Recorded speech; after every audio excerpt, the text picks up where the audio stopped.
Hi guys, my name is Dante, and welcome back to the beginner tutorial. So you guys did a pretty awesome job detailing the composition further without 3D render. So I hope by this point, this exercise really showed you how important it is to choose a proper, usually bigger brush size than you would usually think to choose. And how just the fact of using a bigger brush actually fills your painting with the content of artistic abstraction and allows you to search for proper shapes and colors much better without sacrificing some details that you already may have built. I really encourage you to do this exercise more and more, and pretty much whenever you paint anything, just use this method. Use a 200 pixel sized brush until the point where you 100% sure that you can't do anything else with this size, and only then move on with a smaller size. And to actually show you how beneficial this approach would be with your actual artwork, today we're gonna repaint our own older artwork. So in my case, I chose this picture, which is called The Second. This is about this guy who's called the second one. Actually, he was called number 2, but later I found out that that's not the best way to call a painting or a character.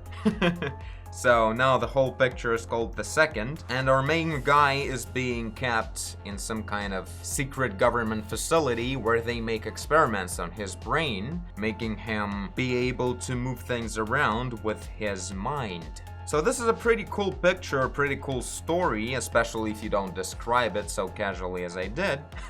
But the main problem that I have with it right now is that I painted it literally 8 years ago. I can see on DeviantArt it says 2009. And back then, this is actually quite a re-photoshopped version of it. Let me actually use the original. I think that would only make sense.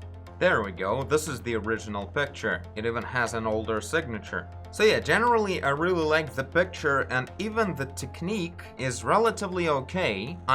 Sometimes I can see how I was actually working without the silhouettes, breaking the lighting through the objects, thinking about it as an actual reflected light and a photo effect. So in many cases it looks really nice. But in some other situations, like in here for instance, I have a very questionable foot of this medical thing, whatever it's called. So yeah, this place is a problem. In the same approach, these lights are a problem. They look generally okay, but they're obviously like not real lights. The whole picture, the whole story of it is rather serious, which requires seriously looking details. And in here, like, I just imagine what a light could look like instead of actually looking it up. So this is my main concern with this picture. It lacks a lot of reference work. Even a chair looks kind of weird and questionable. Obviously something's wrong with this geometry. It's kind of like falling apart in here. And also about the geometry, if this is the length between the legs of the table in perspective, then actually this table is like, if we would be looking from the top, it would be like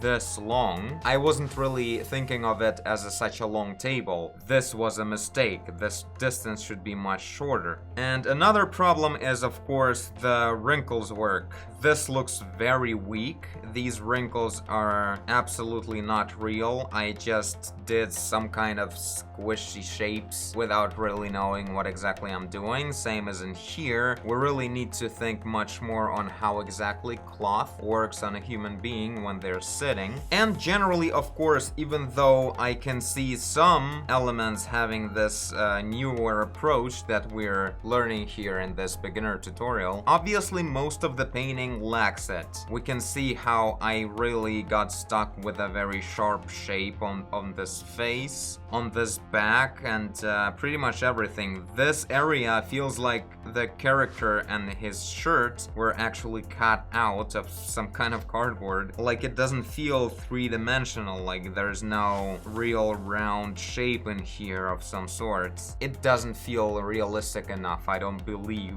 the shape of this shirt. And also, I don't believe the shape of this can that is being bent like this. It just, again, it's the same thing that the cloth has. We should really look up what this kind of metal can would look like when it's bent. So we're gonna look these things up and also work more on the way the drops of Coke work, thinking a lot more on the actual realistic behavior of a liquid on a flat surface. So with these things in mind, I'm gonna repaint this picture. Now, I'm pretty sure there's about at least 3, maybe 4 days of work I've put into this picture before, and mostly it was due to the fact that I wasn't using the proper brush size and the whole approach of avoiding silhouettes of the objects before I'm actually 100% sure what they're supposed to look like. So there was a lot of struggling with build-up. I'm pretty sure I was using a lot of layers in here too. And right now I'm gonna work the way I work these days. This is gonna be one layer, and I'm gonna be thinking on the whole picture at the same time with the lighting and the geometry. And as I'm doing this, I want you guys to probably select one of your latest works where you haven't used this approach of a bigger brush and everything. Choose like your favorite picture that looks the most interesting to you, so you would really feel like you want to make it better and more serious looking maybe. Open it in your program of choice and make it blurry, but not too much. Something about this level where we can still see everything that picture is about, but we don't have a single actual detail left to distract us and to restrict us from making really big changes on the whole picture. So there we go, much better. Now I'm gonna start using my main brush at a size of 200 pixels. No, you know what? Actually bigger, because yeah, it should be probably much bigger. 500 pixels, yeah. So it generally would be the same size comparing to the canvas as it was in the previous 2 tutorials. It's just that this picture is actually a much higher resolution. So yeah, generally you already know what kind of brush size you need to make this whole effect happen. Somewhat about this size comparing to the general size of your picture that you're working on. Choose that and just go ahead and start working, picking up colors from the canvas and just reshaping things. If you feel like anything is kind of weird and not exactly correct in your painting, like for instance with this situation right here, I will easily rebuild it now and I will search it with a bigger brush size. So I'm immediately just pretty much destroying it here like this. Now I'll probably be jumping in the brush size a little bit, but at first I'll probably cover the whole painting with this 500 size brush, and then I'll see what I'll do, because I've never actually overpainted my own older pictures before. So this is gonna be interesting. Let's start.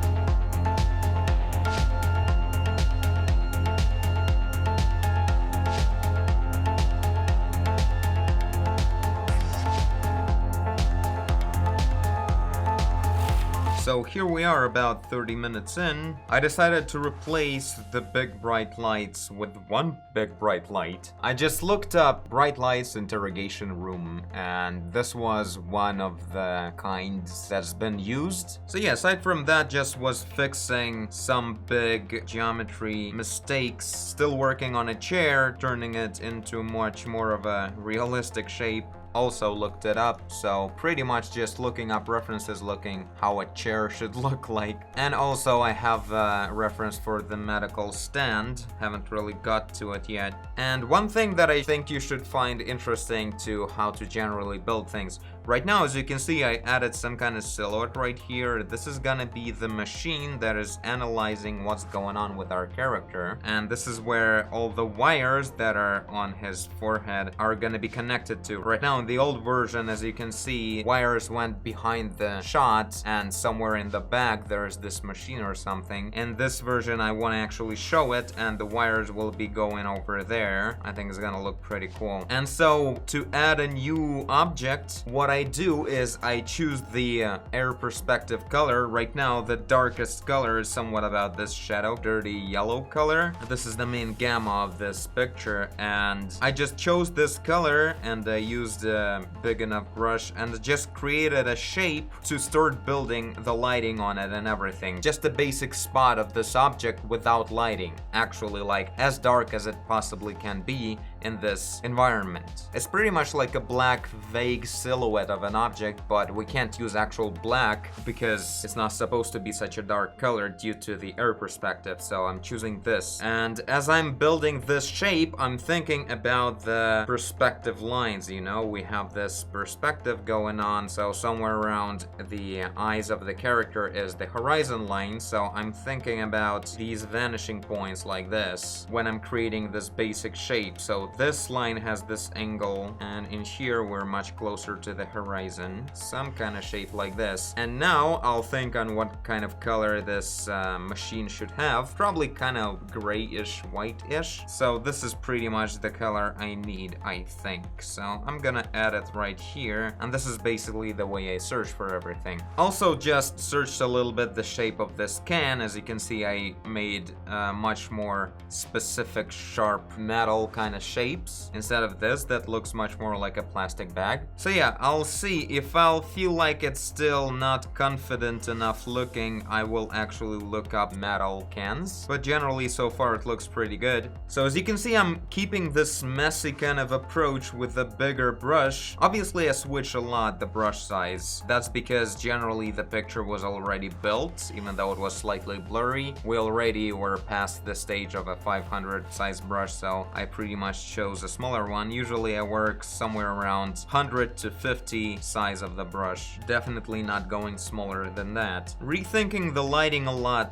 rethinking the values on where actually the planes of the objects will actually catch this light source and what will never be able to catch this lighting. So these areas are kept darker. And also something, my main mistake from the old times that I've always been making, and when I learned how to make it right, I was like, wow, this is gonna make everything much better, is you see in the older version, the brightness of this top plane of the shoulder is almost the same brightness as this plane right here, the side plane. Even though the side plane is facing sideways and this one is actually facing the light source. This one should be way, way brighter than all the rest of the body. Really important to keep in mind this global values of the object. Think on a bigger scale. That's why I kept this plane brighter than everything in here even, because this already is further away from the light source, so it's a bit darker. And of course, everything in here is definitely darker. So yeah, generally, I'm not gonna be saying a lot of smaller ideas on how I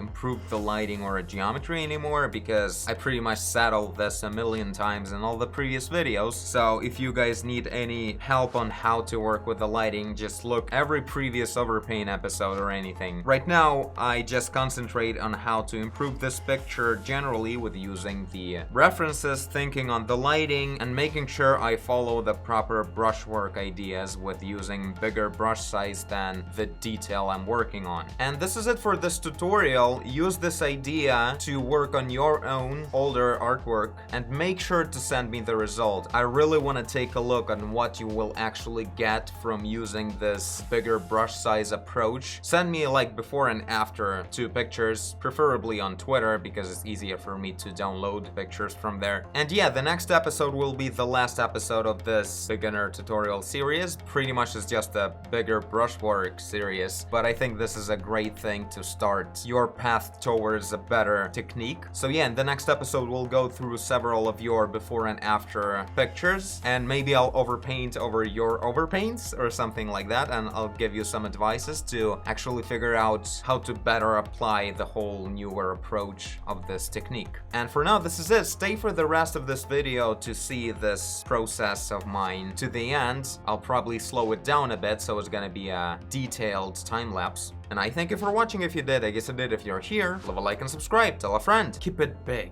Do whatever you want. And I will see you in the next one. Bye. Alright guys, so here's the process, slow enough as promised. A couple of notes that I thought of after recording this. Number one, it's okay if this exercise will feel a bit hard to you. It's not exactly easy to repaint things like that right away, especially thinking on fixing the lighting and everything at the same time. And to make the process kind of easier and maybe more fun, you could maybe use not that recent of an artwork of yours. Choose something older to actually feel a much stronger effect of improvement. That will most likely motivate you and make things more fun. And for the first time, choose a simpler composition, maybe without a background, just a character. And finally, something that may seem the opposite, but try not overpainting the blurry version of your older picture, but actually use the older picture as a reference, exactly the way we did in the first 2 episodes of this tutorial. It's actually a lot easier to build new spots from scratch rather than trying to fix the old mistakes. So yeah, hopefully you'll have fun with this exercise, and don't forget to send me the results, I'm really interested. Oh, and for the process that you're looking at, I've actually got so into it that I went for really hardcore details, so I'll finish this piece with a much higher detail in the next silent episode, a long episode with just music and the time-lapse, the kind of content you find on many other art channels. As usual, while teaching you, I'm learning myself and had a bit of a breakthrough of my own, so I'm really inspired to make this piece next level awesome. So make sure to check out the next time-lapse episode. So yeah, this is it. Enjoy this first low detail part of the process.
Well, this was a big one.